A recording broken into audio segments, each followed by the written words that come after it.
Also tonight, Republicans on Capitol Hill, they're demanding that Joe Biden do more to cripple Putin, cut off his oil exports, which is how he's funding this invasion. Republican Congresswoman Victoria Spartz, who was born in Ukraine, says this is more than a war. This is genocide. Take a look. This is not a war.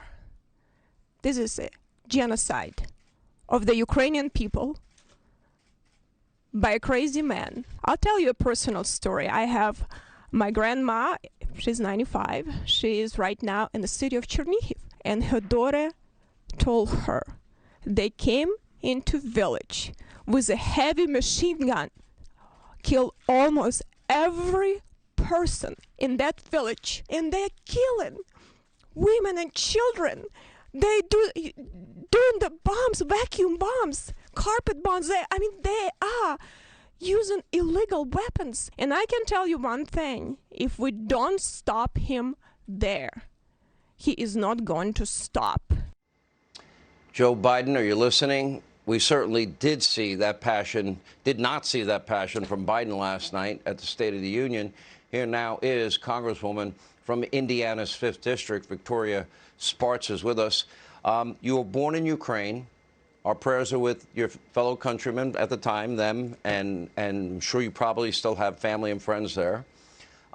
You're watching all of this unfold. I would argue that Joe Biden's economic and energy policies pushed Europe right into the hands of Vladimir Putin, and they became dependent on gas and oil. And I would argue that by America importing energy, oil, 167,000 barrels a day from Russia alone, and Europe so dependent on Russia for the lifeblood of their economy, that's a big factor in all of this. Is there a short-term solution to cut off the money supply to Vladimir Putin? Well, thank you, Sean, for having me. No doubt, energy security is #1 security issues. And unfortunately, we have too many people that live in the utopian ideas. Hopefully, they change their mind that the biggest threat is the climate change right now, because we have much bigger problems right now and have lack of common sense. We have lack of common sense in Europe, but we also have lack of common sense in our country. And now it created instability, bloodshed, and a lot of problems. So we need to be smarter. And I think, the president needs to understand, if we want to tip the scale and make really President Putin listen to us, the most effective way to do it is stop financing his war. Because, when I met with Germans and I told them, I'm very disappointed in you, and they said, Victoria, you're importing a lot of oil too. And to tell you the truth, I didn't have an answer for them because it was true. And it's just disgrace that we're doing that. Victoria, let me ask you this question. We're told that Putin sent in 400 mercenaries with the goal of killing the president of Ukraine, Zelensky. Now the question is, there was one report that said that there might have been Russian intelligence officials that tipped off Zelensky of what their operation was all about and may have even saved his life. Do you believe that there are Russians that are willing to step up and stand out against Vladimir Putin, not wanting to be a part of a modern-day mass slaughter? Well, and I think there is another problem. And, actually, it used to be we always had bandits, in former Soviet Union time. I actually grew up in Soviet Union, but they were not part of the government. Now President Putin made Chechnya mafia sitting in offices next to him and threaten Russians. And I think a lot of people, even in his police force, and do not like that, because these people are lawless. And he's using them to suppress Russian people and everyone else. So I wouldn't be surprised if there is some dissatisfaction in the police force and among his people, in the tools and mechanisms he's using. And that's what he was trying to do in Ukraine. He installed president who was a former criminal to get in and run this country with a criminal way. And Ukrainians said, no, enough is enough.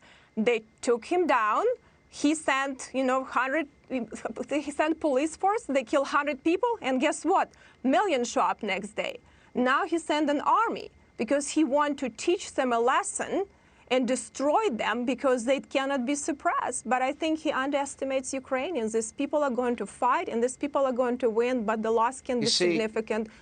If Putin is the one responsible, every dead man, woman, and child in your former country of Ukraine, the blood is on his hands. And if somebody is able around him in his inner circle to take him out by whatever means necessary, doesn't matter to me, if they're able to, wouldn't that send a message to every two-bit wannabe dictator in the world that you're next if you have territorial ambitions as Vladimir Putin does? Well, I mean, you know, the threat is always like there. A lot of change of regime in Russia and happen like that through history. So I think any dictator always You don't think a poses that dictator would risk. think twice about invading an innocent country if that's the net result? Well, unfortunately, I wish dictators would think, because this is irrational and this is sad what is happening, you know, but, you know, we also probably should have done a better job dealing with him more proactively, not reactively, because he was very clear. And I don't know if you remember, Sean, a few years ago, he was on Fox News and he was talking about that you don't take me seriously, guy, but I'm not trying to waste my money to defend. I'm going to go on offense and develop to come after you. And I think that was a clear message. So we need to take people like that seriously. But now we need to stop this bloodshed, because a lot of people are going to kill and exercise some leadership. Congresswoman, our prayers are with the Ukrainian people. Thank you for being with us tonight, and we appreciate it.